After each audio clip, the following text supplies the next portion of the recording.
Hello everybody. I want to do a quick little care and kind of setup guide and how to on bearded dragons. I've been looking on YouTube and there's a bunch of videos that they're not very good. Some are great, and some aren't so great. Some give you bad information that's just not very accurate or can actually be harmful to your dragon. Like some of them will tell you to feed spinach to your dragon. That's actually not true. You need to check whatever kind of greens or vegetables or even fruits. You need to check, make sure that that's safe. Because some people, I've seen videos on YouTube of people feeding their bearded dragons oranges. Oranges are really bad for dragons. It's too much acid content for them. With the spinach actually has a calcium binding agent where the calcium doesn't ingest into the reptile system. So try to stay away from stuff like that. Just do your homework, do your research, study, make sure what you're feeding your bearded dragon is safe for your bearded dragon. Not a lot of people know about the different types of morphs. There's like 9 different types of bearded dragons. My bearded dragon right here that you're looking at right now, her name is Romeo. We named her before we knew her sex. Obviously, she's a female. She's about a year old now. She's just over 21 inches. She's an inland bearded dragon, which is a normal bearded dragon. She's no type of color morph or anything like that. She's a regular spiky bearded dragon. You have leatherbacks that they don't have the spikes going down them real bad. Then you got the Italian leatherbacks, which are really smooth, and you got silkies, which are basically have skin and not scales. This one is a joy to be around. If you're thinking of picking up a bearded dragon, I definitely suggest it. But like I said earlier, I'd do your homework, check, watch some YouTube videos. There's plenty of educational stuff out there. Don't just watch one video, watch a bunch of videos. Get some books, do some homework, and find out about these things. They're not very difficult to care for, but if you're off, it can be detrimental to your dragon's health. And a dragon is not a pet, it is a family member. Other bearded dragon owners will know what I'm talking about. Bearded dragons, they usually generally live between 12 to 14 years. Depends on care. Sometimes they can go a little longer than that, but not very often. Another fun fact about bearded dragons is they have excellent eyesight. As you see her looking over here like, what are you doing, Daddy? Bearded dragons have great eyesight. They can see really good over long distances. They can see far away, like you're sitting on the couch and you have them in the living room. They'll sit there and they'll watch you. However, though, they do have horrible depth perception. Sometimes you'll see them when they go to eat or something, they'll pull their head back and look a little bit, and then they'll get it because they have horrible depth perception because their eyes are so far apart. Now we'll get into the general care and setup of a bearded dragon. Let me zoom out here so we can kind of show you what I got mine in right now. I got mine in a 40-gallon breeder tank, which I'm currently in the process of making her a critter condo. It's going to be 4 foot by 2 foot by 2 foot. But currently what she's in, it's a 40-gallon, I believe, Zilla brand breeder.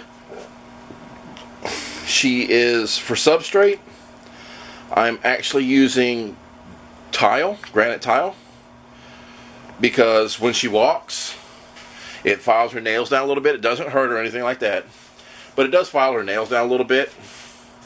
And it's also, cleanup is a breeze.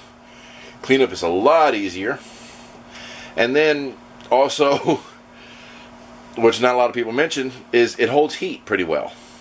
Now over here I have some flagstone, just something for her to climb up on, because bearded dragons do love to climb.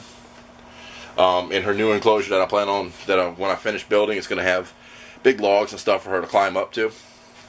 But this is just temporary, the flagstone, which she absolutely loves. She is on it every morning. It's just, that's her thing. She loves her flagstone. Over here you have the food bowl. I don't personally put a water bowl in here because I live in Louisiana and our humidity is already really high, and it's a struggle to keep the humidity low in her tank. And with the water, it just makes the humidity so much higher, and bearded dragons do not like high humidity. It can give them respiratory infections. It can cause all kind of problems. You don't want to do that. And also what you see back there, the pink thing, that is her hammock. She loves to get up in it and sleep. You can buy reptile hammocks. They're like a green mesh. This one here, I personally made. They're really relatively easy to make.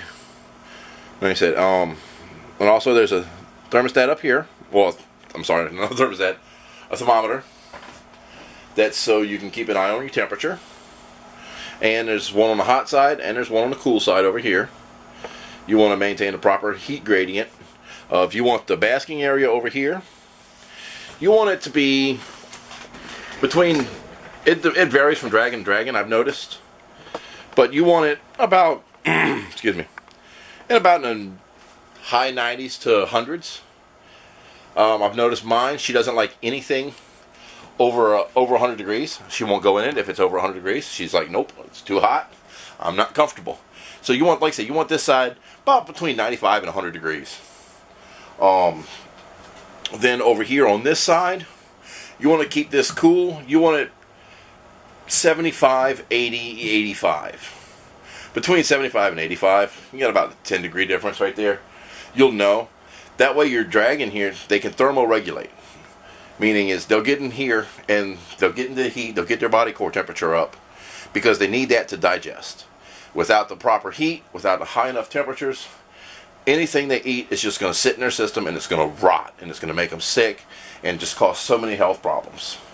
So they have to have a high temperature basking area so they can get their body temperature up and everything will digest and come out nice and easily.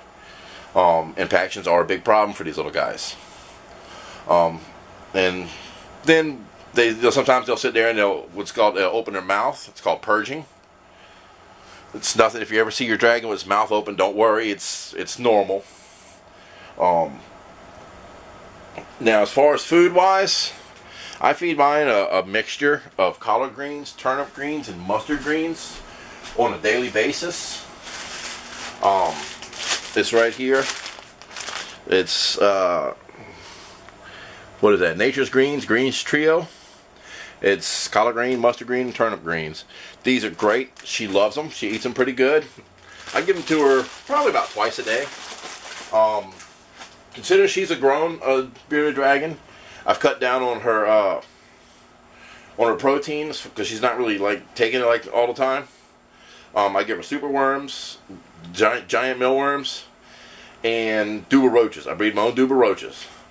I don't give her crickets anymore because crickets, they're not much substance.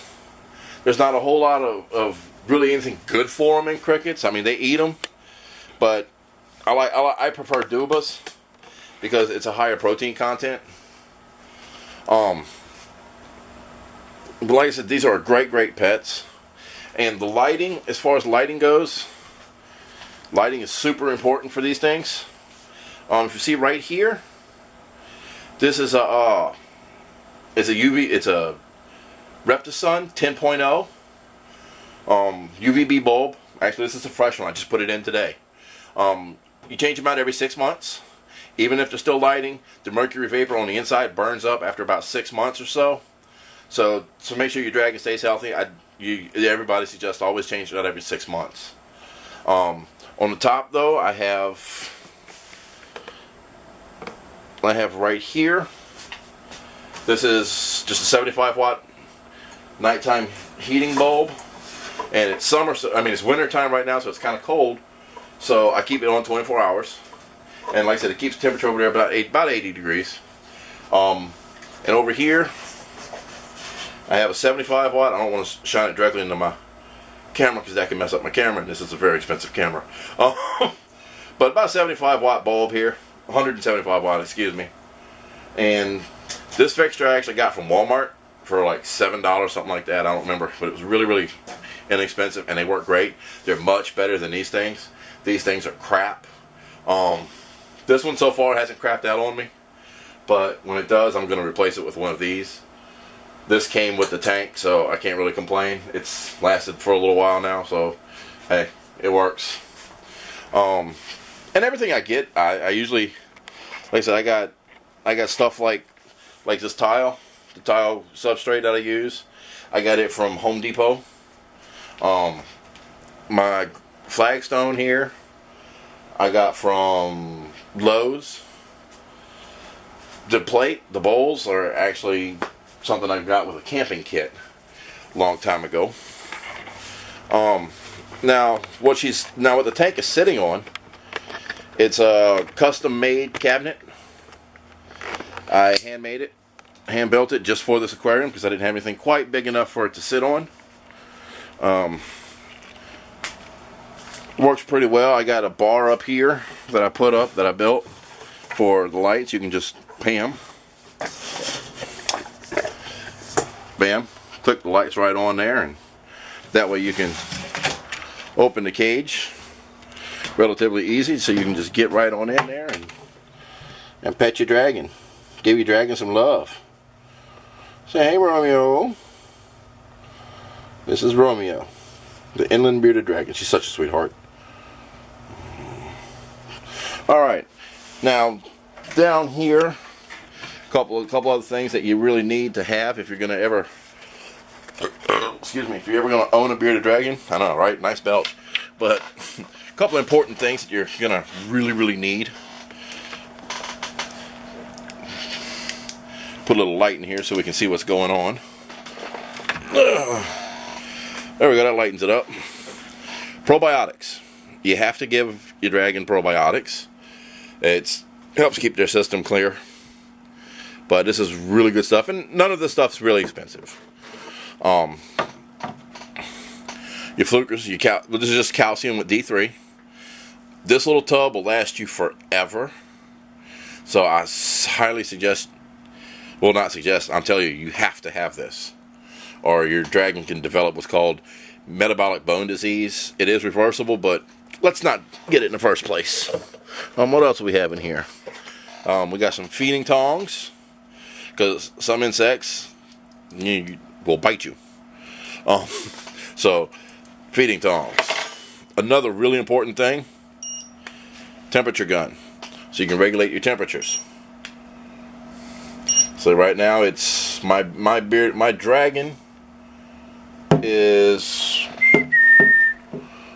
she's 84 degrees. I don't know if y'all can see that, but she's 84 degrees sitting in the center of the gradient. What is this? Oh, that's eye drops for my snake. I keep a couple extra bulbs. This is a bulb. This is another nighttime bulb, and that is a ceramic heat emitter. These things are great. They put out heat at night, and the light doesn't disturb a bearded dragon, because bearded dragons actually see in color. They see the full color spectrum, so even a purple light or a red light can keep them up. What's this? This is a harness and a leash for my bearded dragon. Little camouflage harness. I made it myself. And back there we have a timer.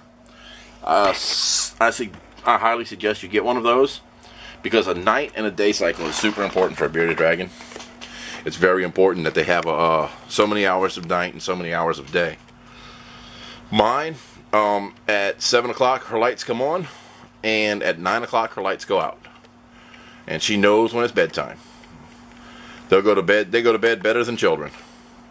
Down here I just have just simple stuff. I got some water in a spray bottle, so I mist her pretty regularly. We got some mite treatment, some water crystals for if you keep feeders. Let me recommend this real quick. If you keep feeders in your house, roaches, crickets, whatever, I recommend this. This is water storing crystals. You can get it at Home Depot for like $7 for this bag right here. And just a small handful makes this. That's supposed to be, I know y'all, I'm not an artist, that's supposed to be a roach. But $7 it makes this, you look inside there. Let me get a good zoom in here. There we go. I mean, look at that. It's cheaper than buying your water. You can get the liquid calcium and pour it in there, so it's calcium enriched, so you're gut loading your feeders. And man, it's so much cheaper than buying these. I bought this, and when I started making it, I haven't used it yet. This thing has been in there a while now. So that's basically it as far as Bearded Dragon care and setup. Like I said, they're not very difficult, and they're super rewarding animals. Like I said, I highly recommend them. You know, they're just loving animals. And like I said, there's my baby Romeo, and move her over here. Look at that belly. Can you tell she likes to eat? Look at that belly. But she's a good girl. Alright, if anybody has any questions or comments, leave it in the comment section below. I'll answer you as soon as I can. Or if you know if there's something I haven't covered and you know about it, let me know. You know, I know there's people out there that know a whole lot more than I do, and I'm willing to take advice and learn from it, just about anybody. So, alright, thanks for watching. Alright, Romeo, say bye. Bye-bye.